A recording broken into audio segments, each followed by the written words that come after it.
Sir வழக்கறிஞர் வாஞ்சிநாதன் அவர் நீதியரசர் திரு GR. Swaminathan அவர்கள் மேலே சில குற்றச்சாட்டுக்களை சொல்லி அதை உச்சநீதிமன்றத்துக்கு ரெப்ரசன்டேஷனாக அனுப்புகிறாரு. அந்த ரெப்ரசன்டேஷன் ஒரு மதுரையோட வாட்ஸ்அப் குழுவில் சுற்றுது. அதை தொடர்ந்து ஜி.ஆர். சுவாமிநாதன் அவர்கள் அவரை அழைச்சி அவருக்கு சுத்தமாக சம்மந்தமே இல்லாத ஒரு வழக்கில் அழைக்கிறாரு. அந்த டைமில் பார்த்தீங்கன்னா அதுக்கெலாம் ஆல்ரெடி போனவர் வக்காலத்தில் சைன் பண்ணி கொடுத்துட்டாரு, இனிமேல் இன்னொரு வழக்கறிஞர் வாதாடிப்பாருன்னு சொல்லிட்டு. ஆனால் அந்த வழக்கில் அவரை அழைச்சி நீங்கள் சொல்லுங்கள், நான் மதம் சாதி ரீதியாக செயல்படுறேனா, இந்த பரிபாலனை பண்ணுறேனா அப்படின்ற ஒரு கேள்வியை கேட்குறாரு. நான் எழுத்துப்பூர்வமாக நீங்கள் கொடுங்க, நான் எழுத்துப்பூர்வமாக சொல்கிறேன் அப்படின்ற மாதிரியான வாதங்கள்லாம் வருது.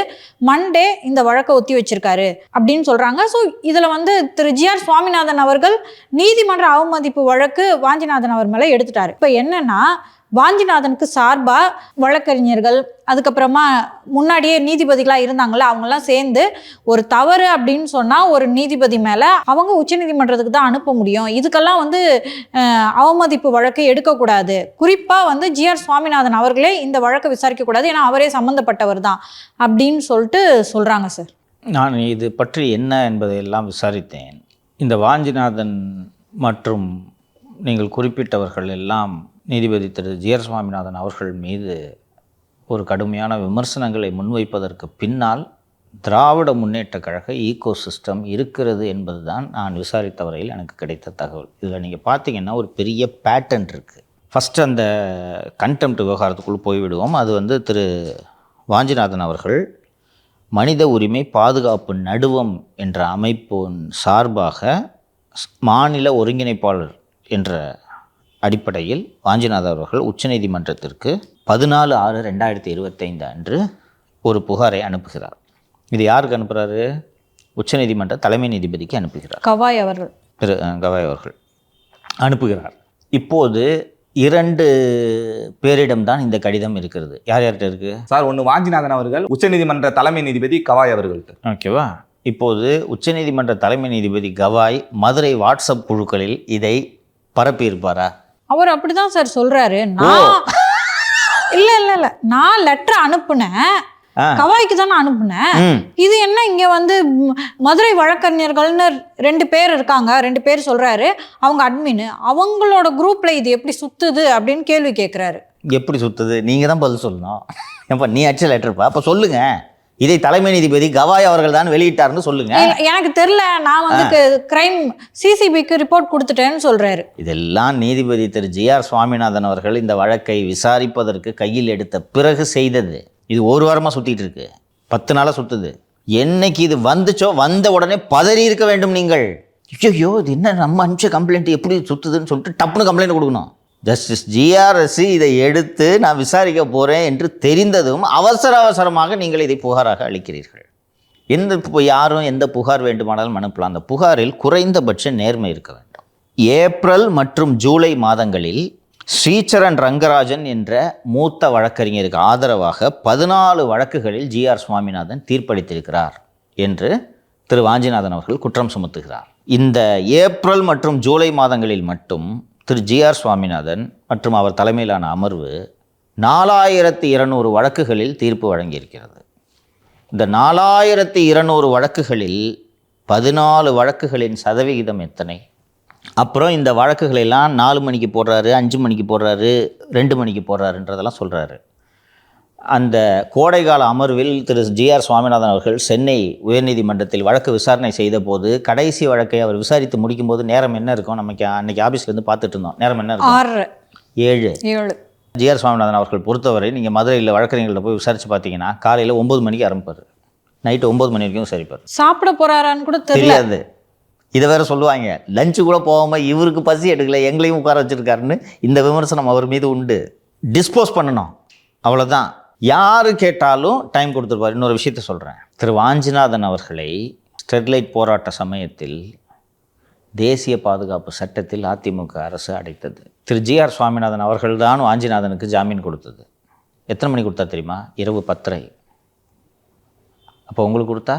ஸோ இப்போது இந்த ஸ்ரீசரண் ரங்கராஜன் என்ற மூத்த வழக்கறிஞரின் பெயரைத்தான் இவர் இதில் குறிப்பிடுகிறார். இன்னொன்று, நீங்கள் இவர் இதில் சொல்லியிருக்கக்கூடிய ஒரே ஒரு குற்றச்சாட்டு, மற்ற குற்றச்சாட்டுகளோட உண்மைத்தன்மை தெரியாது, அதனால் நான் அதற்குள் செல்ல விரும்பவில்லை. ஒரு குற்றச்சாட்டை மட்டும் நான் சொல்கிறேன். திரு சவுக்கு சங்கர் அவர்களை குண்டர் சட்டத்தில் அடைத்த போது அவரது தாயார் சென்னை உயர்நீதிமன்றத்தில் ஒரு வழக்கு தொடுத்தார். அந்த வழக்கில் தீர்ப்பளித்த நீதிபதி திரு ஜிஆர் சுவாமிநாதன் அவர்கள் என்னை 2 திராவிட முன்னேற்ற கழக அரசில் 2 முக்கியமான நபர்கள் என்னை வந்து சந்தித்து சவுக்கு சங்கர் வழக்கை விசாரிக்காதே என்றனர். நான் இவர்கள் சொன்னதனாலேயே நான் விசாரிப்பேன் என்று விசாரித்தேன் என்று சொன்னார். இன்னொரு நீதிபதி மாறுபட்ட தீர்ப்பு கொடுத்தார். இதில் என்ன தவறு இருக்குன்னு நீங்கள் சொல்கிறீங்க? இது மற்ற வழக்கை பற்றி நமக்கு தெரியாது, நம்ம வழக்கு நமக்கு நல்லா தெரியும். என் மீது குண்டர் சட்டம் போட்டது சரியா? இல்லைன்னு தான் உச்சநீதிமன்றமே தடை விதிச்சிட்டாங்க. நான் உங்களை ஒரு காமன் மேனாக உங்ககிட்ட கேட்குறேன், சட்டவிரோதமாக அடைத்து வைக்கப்பட வேண்டிய அளவுக்கு நான் ஒரு ரவுடியா? இல்லை சார். இல்லை, அப்படி நம்மளுடைய பார்வையிலேயே அதை பார்க்க வேணாம் சார். அவங்க போட்ட அதில் வழக்குகளை எடுத்துப்போம். முக்கியமாக உங்கள் மேலே ஒரு நார்கோட்டிக்ஸ் கேஸு, கஞ்சா கடத்துனீங்க அப்படின்றது ஒரு கேஸு, ஓகேவா? அந்த கேஸையே ஃபஸ்ட்டு குண்டாஸில் அவங்க இணைக்கவே இல்லை. அவர் அதை தான் சொல்கிறாரு, ஏங்க இது என்னங்க எதுவுமே சம்மந்தம் இல்லாமல் இருக்குன்னு சொல்லிட்டு. இவங்க என்ன சொல்கிறாங்க, அது ஒரு சிறிய ஆவண குறைபாடு அப்படின்றாங்க. ஓ, நீங்கள் சிறிய ஆவண குறைபாடை ஒன்று பண்ணுவீங்க, அதை தாண்டி நீதிபதி அவர்கள் நீங்கள் போட்டது குண்டாஸ் போட்டது சரிங்கன்னு சொல்லிட்டு உங்களை தட்டி கொடுக்கணுமா? நீதியரசர் ஜெயச்சந்திரன் தான் அவரோட உட்காந்துருந்தார் இன்னொரு அமர்வில். அவர் வந்து எதுக்கு சவுக்கு சங்கரை கைது பண்ணீங்க, அந்த ஆவணங்களை கொடுங்கன்னு கேட்குறாரு. கொடுக்கவே இல்லை. இதுக்கு பிறகு இல்லை சார், அதுக்கு முன்னாடியே கொடுங்கன்னு கேட்குறாரு, கொடுக்கவே இல்லை. அப்போ அவர் என்ன சொல்கிறாரு, குண்டாஸ் ஒரு வேளை நாளைக்கு அவர் மேலே நீங்கள் போட்டது தப்பு அப்படின்னா ஒவ்வொரு மணி நேரத்துக்கு 10,000 ரூபா தர தயாராக இருக்கீங்களா அப்படின்னு சொன்னதுக்கப்புறம் தான் அந்த ஆவணங்களை எடுத்துகிட்டு வந்து கொடுத்தாங்க. அதை செக் பண்ணிட்டு தான் திரு ஜிஆர் சுவாமிநாதன் அவர்கள் அந்த குண்டாஸ் சரியில்லைன்னு சொல்லிட்டு அதை கேன்சல் பண்ணி விட்டார். இதை ஒரு குற்றச்சாட்டாக திரு ஜிஆர் சுவாமிநாதன் மீது திரு வாஞ்சிநாதன் சுமத்துகிறார் என்றால் வாஞ்சிநாதனை யார் இயக்குவது?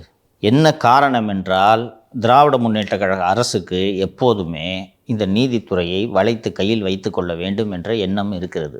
இப்போது இந்த அரசில் குறிப்பாக அரசு கூடுதல் தலைமை வழக்கறிஞர் திரு ரவீந்திரன் அவர்களை இதற்காக தான் பயன்படுத்துகிறார்கள் என்று வழக்கறிஞர்கள் பேசிக்கொள்கிறார்கள். நம்ம ஒரு 2-3 நாட்களுக்கு முன்பாக தலைமை நீதிபதி முதலமைச்சரின் வீட்டுக்கு சென்று இரவு உணவு அருந்தினார் அப்படின்ற ஒரு விஷயத்தை நம்ம பதிவு செய்து, இது மரபை மீறிய செயல், முதலமைச்சர் தான் வந்து நீதிபதியை நீதிமன்றத்தில் பார்க்க வேண்டுமே ஒழிய நீதிபதி முதலமைச்சர் வீட்டுக்கு செல்வது மரபற்ற ஒரு செயல் என்று நாம் அதில் விமர்சித்தோம். அந்த தலைமை நீதிபதி அவர்கள் முதலமைச்சர் வீட்டுக்கு சென்றபோது அந்த புகைப்படத்தில் உடனிருந்தது ரவீந்திரன். எந்த அழுத்தத்துக்கும் இடம் கொடுக்காமல், அஞ்சாமல், துணிச்சலாக தனது கருத்துக்களை அரசு தவறு செய்தால் தவறு என்பதை அப்பட்டமாக பதிவு செய்து தீர்ப்பெழுதி வரும் திரு ஜிஆர் சுவாமிநாதன் அவர்கள் மீது சேற்றை வாரி அடிக்க வேண்டும் என்பதற்காகத்தான் இந்த புகார் எழுப்பப்பட்டுள்ளது. நீங்கள் அனுப்பிச்சிங்க, உச்சநீதிமன்றத்துக்கு புகார் அனுப்பிச்சிங்க, உங்களுக்கு உரிமை இருக்கான்னு கேட்டால் உரிமை இருக்குது, அனுப்பிட்டீங்க. அந்த புகார் வெளியே வராமல் பார்த்து கொள்ள வேண்டியது உங்களுடைய கடமை.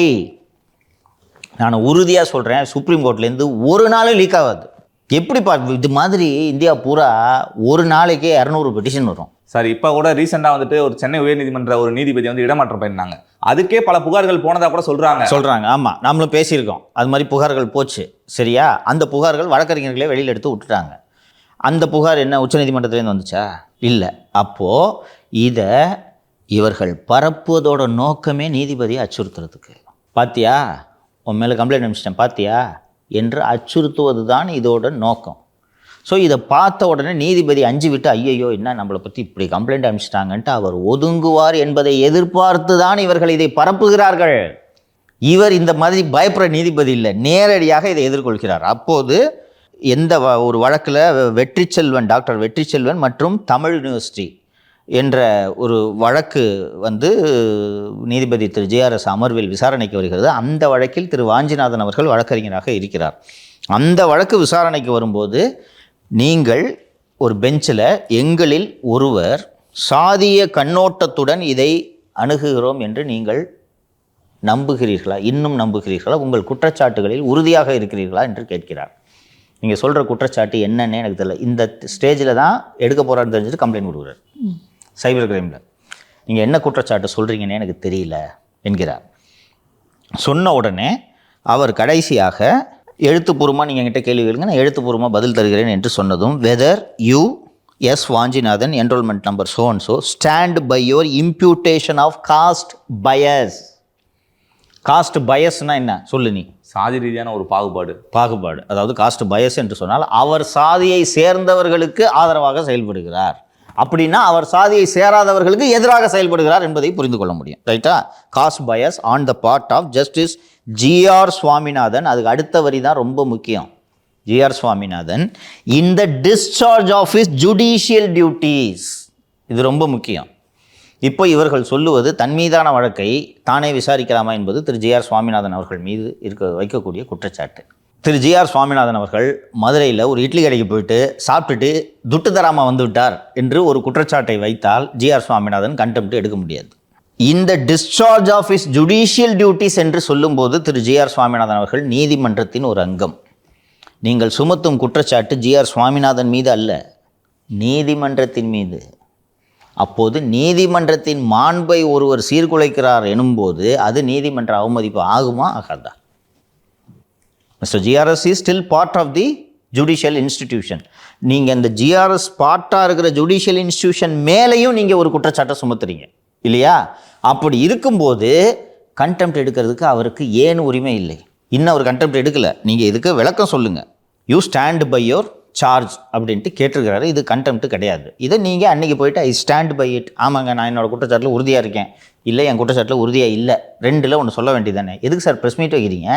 ஆர்டர்லேயே வந்து இந்த ரெப்ரசன்டேஷனால தான் இந்த பிரச்சனை, நான் நீதிமன்ற அவமதிப்பு வழக்கு எடுக்கிறேன்னு அவர் சொல்லலையே. இவங்க எந்த அடிப்படையில் ப்ரெஸ் மீட்டில் வழக்கறிஞர்கள் நீதிபதிகள் எல்லாமே சொல்கிறாங்க? இதில் நீதிமன்ற அவமதிப்பு என்று எங்கேயுமே வரவில்லையே. நீதிமன்ற அவமதிப்பு எடுக்கப் போகிறேன் என்று அவர் சொல்லவில்லையே.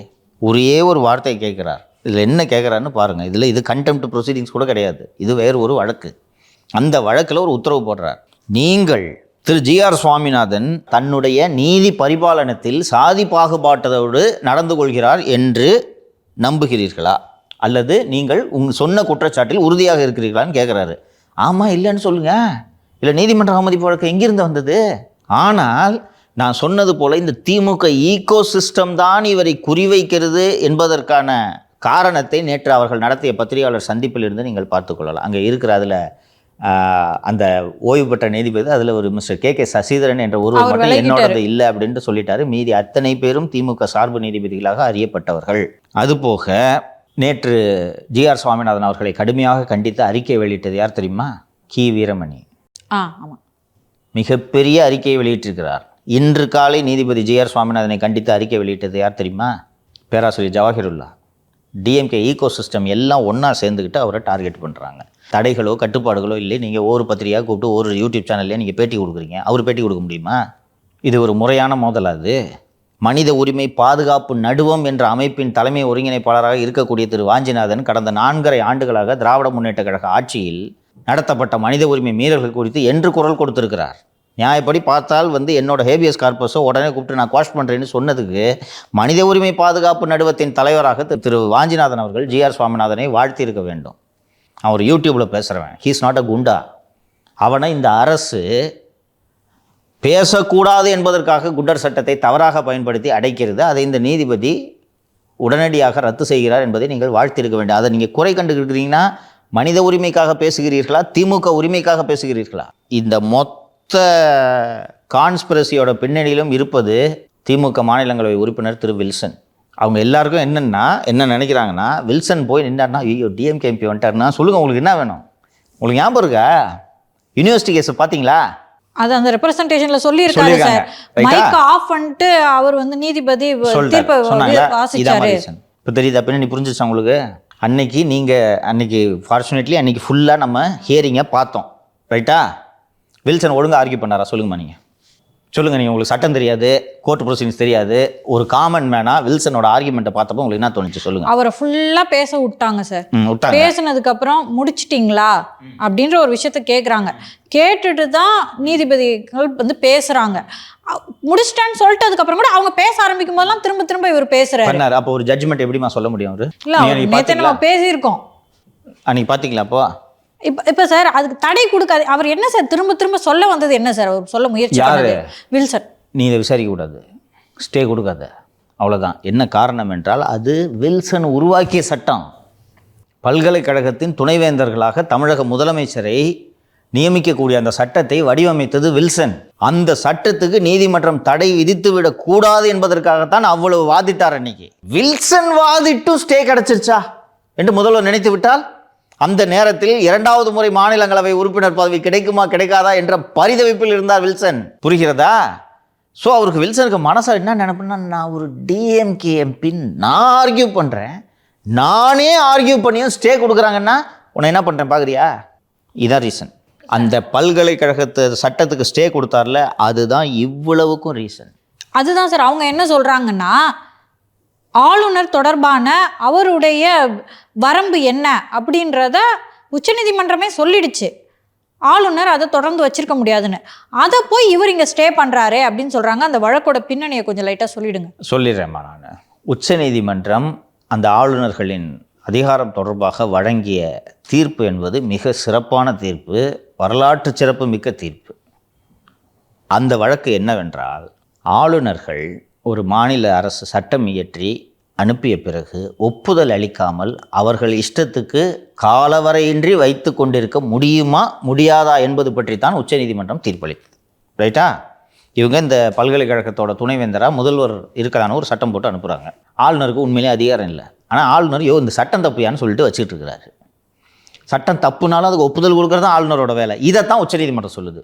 அது தப்பு சரி கொள்ளல, நீ போகாத பாஸு, இவ்வளோ ஒரு 3 மாதம் 4 மாதம் ஆச்சுன்னா திருப்பி அனுப்பு அப்படின்னு சொல்லிட்டு அவர்களுக்கு இருக்கக்கூடிய உச்சநீதிமன்றத்திற்கு அரசியலமைப்பு சாசனம் வழங்கிய அதிகாரத்தின்படி இந்த டேட்டிலிருந்து இது சட்டம் ஆகிவிட்டது அப்படின்னு உச்சநீதிமன்றம் தீர்ப்பு கொடுக்குது. ஸோ இது ஆளுநர்கள் எவ்வளோ நாள் ஒரு சட்டத்தை வச்சிருக்கலாம், இல்லை ஆளுநர்கள் காலவரையின்றி வைத்திருக்கலாமா என்பது பற்றிய சட்டம். இப்போ இந்த சட்டத்துக்கு வருவோம். முதல்வர்களை துணைவேந்தர்களாக ஆக்கலாமா வேண்டாமா என்பது பற்றி தான் இந்த சட்டம். இந்த வழக்கு ஜி.ஆர். சுவாமிநாதன் அவர்கள் அமர்வின் முன்பு வந்த வழக்கு இந்த வழக்கு. பல்கலைக்கழகத்தின் துணைவேந்தர்களை பற்றி எந்த சட்டத்தின் கீழ் வருகிறது என்றால் யுஜிசி, பல்கலைக்கழக மானிய குழுன்னு கேள்விப்பட்டிருக்கீங்களா? இந்த சட்டத்தின்படி தான் ஒரு பல்கலைக்கழகத்தோட வேந்தர்கள் துணைவேந்தர்கள் நிதி கொடுக்கறது, இது பற்றி எல்லாம் இருக்கிறது. அந்த யுஜிசி ஆக்ட்ன்றது மத்திய அரசோட சட்டம். மத்திய அரசு சட்டம் தொடர்பாக ஒரு சட்டத்தை மாநில அரசு இயற்றினால் ஏன்னா மத்திய அரசோட சட்டம் பாராளுமன்றம் இயற்றிய சட்டம். பாராளுமன்றம் இயற்றிய சட்டத்தை ஓவர் ரூல் பண்ணி மாநில அரசு எப்படி சட்டம் இயற்ற முடியும்? முடியாது இல்லையா? ஆனால் யுஜிசி சட்டத்தை மீறும் வகையில் மாநில அரசு ஒரு சட்டம் இயற்றியிருக்குது. இந்த சட்டத்திற்கு தடை விதியுங்கள் என்று இங்கே ஒருவர் வழக்கு தொடுத்திருந்தார். இதுக்கு தடை விதிக்கிறதுல என்ன தப்பு?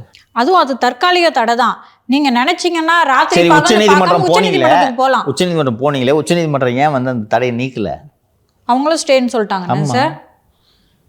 ஆனா இவங்க சொன்ன ஸ்டே தான் இவருக்கு பிரச்சனையா இருக்கு.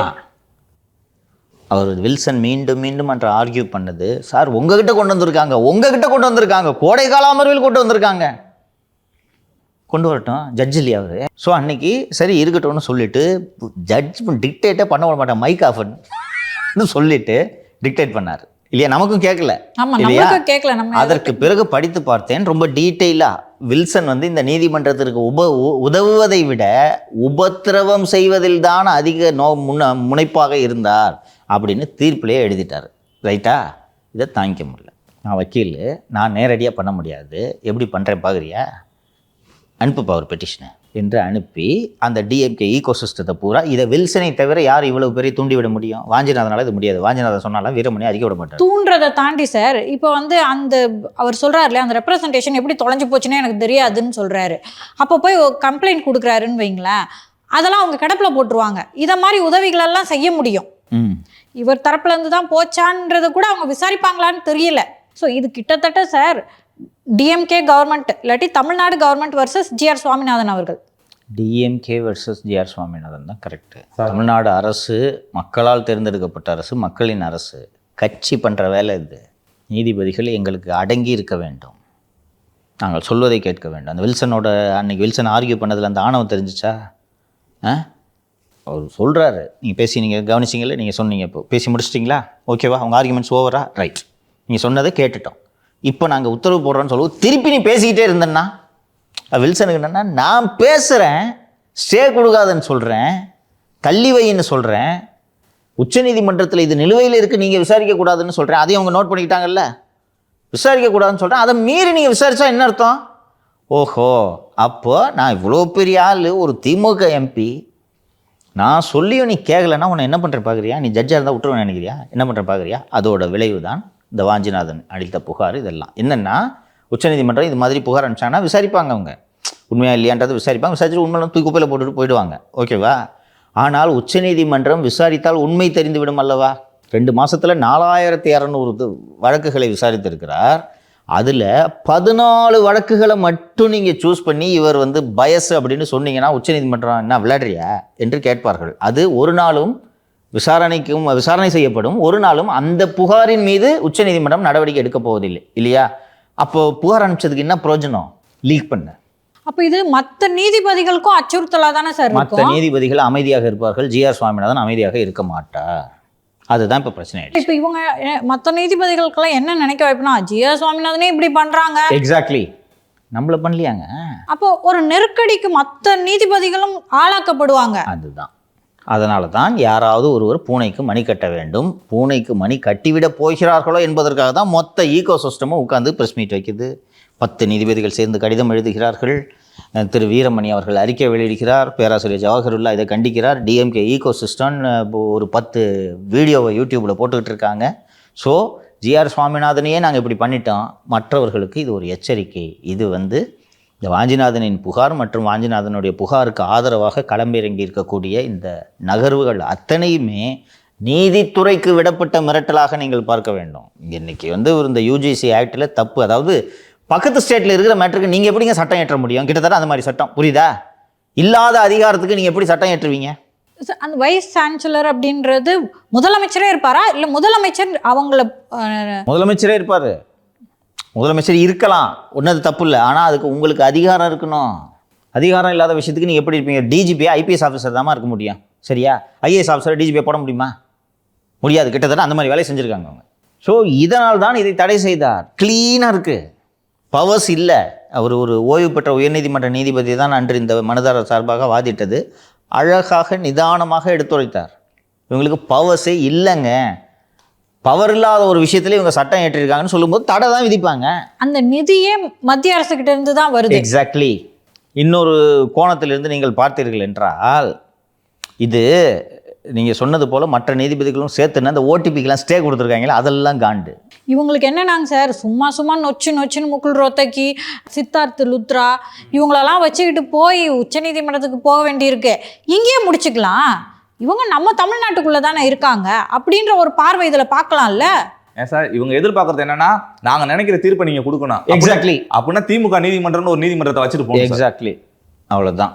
இவர்களுக்கு எதிராக ஒரு வார்த்தை யாருமே பேசிவிடக்கூடாது என்றுதான் நம்ம இவ்வளோ நாளாக போட்டு வாட்டிக்கிட்டு இருக்காங்க. மீடியாவை தொட்டாங்க, மக்களை தொட்டாங்க, இப்போ அடுத்த கட்டமாக போயிட்டு நீதிமன்றத்துக்கும் போயிட்டாங்க. அவ்வளோதாம்மா.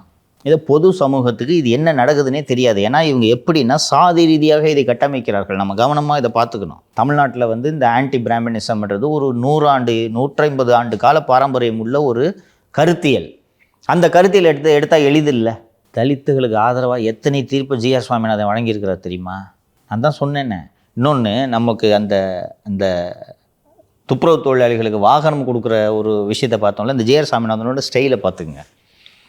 நம்ம வழக்கிலேயே அவர் என்ன பண்ணாருன்னா, ரவீந்திரன் தான் அதில் என் பேர் ஆனார். எங்களுக்கு 2 வாரம் டைம் கொடுங்கன்னு கேட்டார்.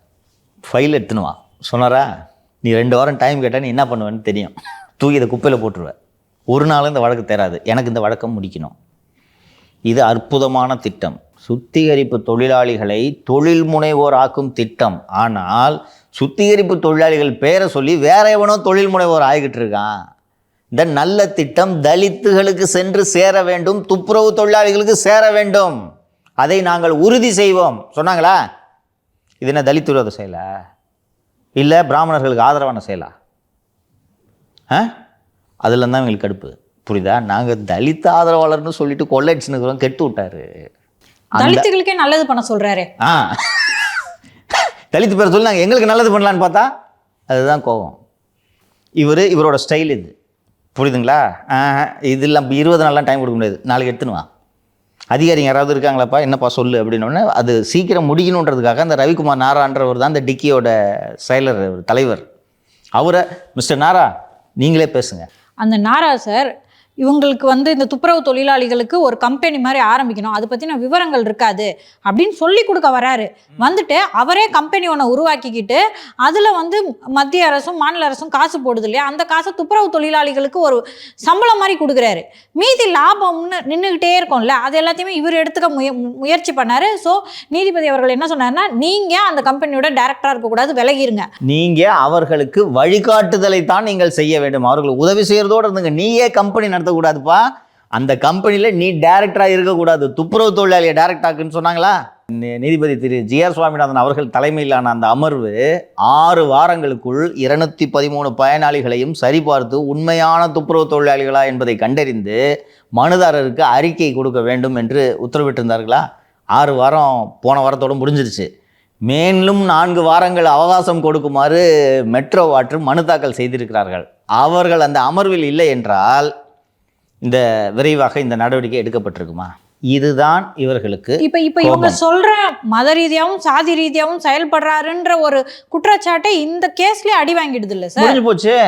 நீங்க அதுல அவரை அப்படி விமர்சனம் பண்ணீங்கன்னா இதுல இவ்வளவு தூரம் சிறப்பாக தீர்ப்பு கொடுத்து வாழ்த்திருக்கீங்களா? நீங்க நான் சிம்பிளாக சொல்கிறேன், மனித உரிமை பாதுகாப்பு நடுவம்னு சொல்லிட்டு 4.5 ஆண்டுகளாக இந்த அமைப்பு எந்த மனித உரிமை மீறலுக்கு எதிராக போராட்டம் நடத்தி இருக்கிறது, குரல் கொடுத்துருக்கிறது. அதுதான் சார், அந்த ரெப்ரசன்டேஷன்ல நாங்கள் என்னெல்லாம் சாதனைகள் புரிஞ்சோன்னு சொன்னதில் வந்து டாஸ்மாக்கு எதிராக நாங்கள் போராடணும், ஸ்டெர்லைட்டுக்கு எதிராக நாங்கள் போராடணும். இன்னைக்கு ஸ்டெர்லைட்டோட அந்த போராட்டத்தில் யாரெல்லாம் சுட்டாங்களோ அவங்களுக்குலாம் பதவி உயர்வு கொடுத்துருக்காங்க. அதுக்கு நீங்கள் என்ன வாய்ஸ் அவுட் பண்ணீங்க?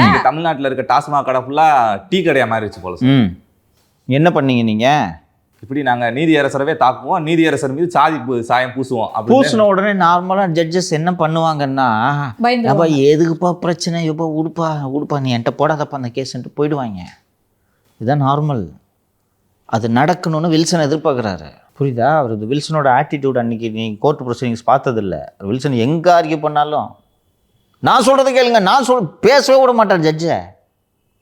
வில்சனோட மனசில் என்ன, நான் சொல்கிறேன் சரியாக இருக்காதா? நாம் இது சொல்ல வேண்டியது என்னென்னா, அடிப்படை காரணம் இன்றைக்கி திரு வாஞ்சிநாதன் அவர்கள் புகார் அனுப்பி, இன்னொன்று புகார் அனுப்பி இதில் விசாரணையை நடத்த வேண்டும் என்பது வாஞ்சிநாதனுக்கு நோக்கம் அல்ல.